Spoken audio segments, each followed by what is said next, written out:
are trying to parang tatawagon namon ang tanan nga mga school heads at the same time ang mga punong barangays to make sure nga may ada safety mga protocols sa eskwelahan. Number one po, ang presence ng tanod probably during the time na masulod ang kabataan ng eskwelahan. So, nag-request liwat kami mga assistants sa aton po PNP kaya para po liwat talaga ma-curb or ma-prevent yung mga sugadhan ng shooting incident.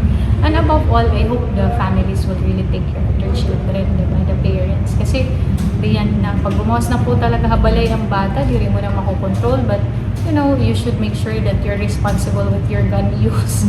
Diba guys? Gun safety. Parang namarat po kami kayo. It's like America already. Na parang the shooting was, and then may film pa, parang may na-video pa na talaga ng bata. It is so sad. We hope it doesn't happen to our communities in the Philippines. So, Papa 45 po natin, we are asking also the barangays to really make sure na aadaan mga, kasi ang tanod yan na nabulig, may mga school-based kita nga mga ginhahire, pero ang pagtamuklahan bata, highway, di ba, mga solito, pero di rin natin gin-check kung may dara po ba ito nga mga patalim, may dara po dara nga mga makaradlok na mga yun, gamit, so dito. Especially guns. The children should never ever have guns, diba?